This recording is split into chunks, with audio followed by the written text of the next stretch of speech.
Hello friend, সবাই কেমন আছো? বিশ্বাস বাংলা 3.0 ইউটিউব চ্যানেলে সবাইকে স্বাগত। বন্ধুরা, এই চ্যানেলে আমি বাংলার স্মরণীয় বরণীয় মনীষীদের জীবন কাহিনী বলে, যদি তোমাদের কারো জীবন কথা জানতে ইচ্ছা করে আমাকে জানাবে, আমি সংক্ষেপে তোমাদের বলার চেষ্টা করব। হ্যাঁ বন্ধুরা, আর যদি বলি, যদি ভালো লাগে লাইক শেয়ার সাবস্ক্রাইব করে চ্যানেলকে এগিয়ে নিয়ে যেতে সাহায্য করো। বন্ধুরা, প্রচুর পরিমাণে সাবস্ক্রাইব করো, লাইক করো, আমাকে একটু সাহায্য করো। তোমাদের আমি চুপ করে বসে থাকি।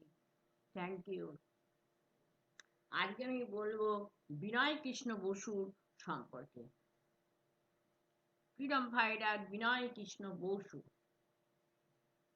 ঢাকা এবং বিক্রমপুর অঞ্চল সে যুগে বিপ্লবীদের ক্ষেত্র ছিল। তরুণ বিপ্লবীরা ওই সময়ে দুদলে ভাগ হয়ে পড়েন। একদল ছিলেন যুগান্তর দলে, অপর দল অনুশীলন সমিতির অংশীদার। বিনয় বসু ঢাকা অনুশীলন সমিতির সদস্য ছিলেন। ঢাকা জেলার রাউতচক গ্রামে 1908 খ্রিস্টাব্দের 11ই সেপ্টেম্বর বিনয় বসুর জন্ম হয়। তার পিতা রেবতী মোহন বসু সপরিবারে জ্যেষ্ঠ পুত্র বিজয় কৃষ্ণের কর্মস্থল জামশেদপুরে থাকতেন।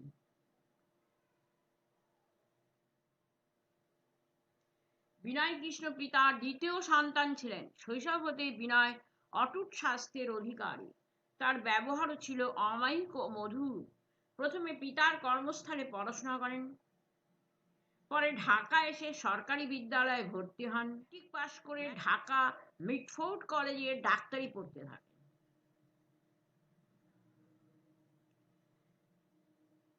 এ সময়ে মুক্তি সংঘ নামে বিপ্লবী দলে তিনি নাম লেখান। এই সংঘ ছিল নেতাজি প্রতিষ্ঠিত বিভি এর একটি। দিকে দিকে তখন বিপ্লবীদের কাজ এগিয়ে চলেছে। 1930 খ্রিস্টাব্দের 18 এপ্রিল সূর্য সেনের নেতৃত্বে চট্টগ্রামের বিদ্রোহীরা ইংরেজদের অস্ত্রাগার দখল করে। 25 আগস্ট কলকাতার ডালহৌসি বিপ্লবীদের বোমায় আহত হন টেগর সাহেব।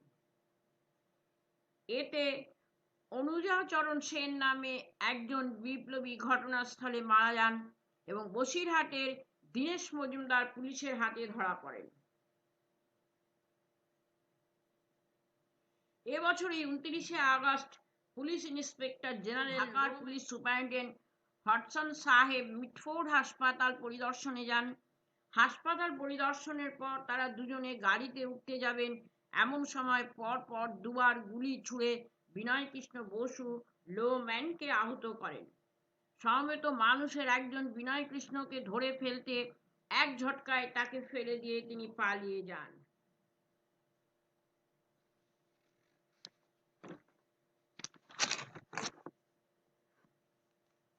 বহু দুঃখ কষ্ট সহ্য করে বিনয় কৃষ্ণ বসু আত্মগোপন করে কাটান। ওই বছর 1 ডিসেম্বর দুজন সহচর নিয়ে কলকাতায় এসে উপস্থিত হন। দুজন সঙ্গী হলেন সুবীর গুপ্ত ও দীনেশ গুপ্ত। এরা পুলিশ কর্মচারী হত্যার পরিকল্পনা করে কলকাতায় আসেন। বিপ্লবী নেতা ভূপতি রায়, বঙ্গেশ্বর রায় নানা পথ ঘুরে মেটিয়া বুরুজের রাজেন্দ্র গুহর বাড়িতে বিনয়কে রাখেন। রাজেন্দ্র গুহর স্ত্রী সরোজিনী বালার স্নেহ ভালোবাসায় অভিভূত হলেন বিনয় কৃষ্ণ, কিন্তু স্নেহ ভালোবাসায় আর বিনয় কৃষ্ণ নন। ডালহৌসি স্কোয়ারে রাইটার্স বিল্ডিং ডাক দিল তাকে। বেঙ্গল ভলেন্টিয়ার্স ফোর্সের মেজর বিনয় কৃষ্ণ বসু, ক্যাপ্টেন দীনেশ গুপ্ত, লেফটেন্যান্ট সুবীর গুপ্ত খিদিরপুরে মিলিত হন।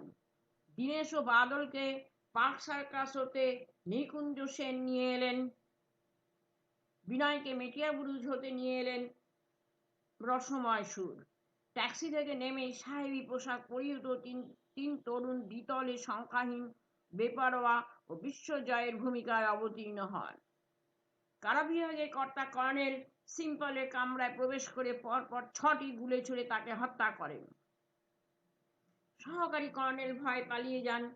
দ্বিতলের বারান্দা সংলগ্ন অফিসারদের অবস্থা তখন শোচনীয়। Judicial secretary Nelson, secretary Twynam প্রভৃতি আইসিএস অফিসাররা আহত হন। ইতিমধ্যে IG Craig, police commissioner Tegart, deputy commissioner গর্ডনের নেতৃত্বে পুলিশ রাইটার্স ঘিরে ফেলেছে। বিনয়ের নেতৃত্বে যুদ্ধ স্বল্পকাল হলেও তা ছিল ভয়াবহ। স্টেটসম্যান পত্রিকা একে অলিন্দ যুদ্ধ নাম দেয়।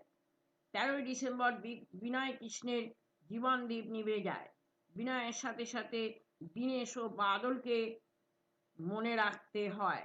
ডালহৌসি স্কোয়ার নাম এখন আর নেই, নাম হয়েছে বিনয় বাদল দীনেশ, সংক্ষেপে বিবাদীবাগ। এই থেকেই বন্ধুরা হয়েছে বিবাদীবাগ। Thank you. আর এই পর্যন্ত হলো বিনয় কৃষ্ণ বসুর সংক্ষিপ্ত জীবন।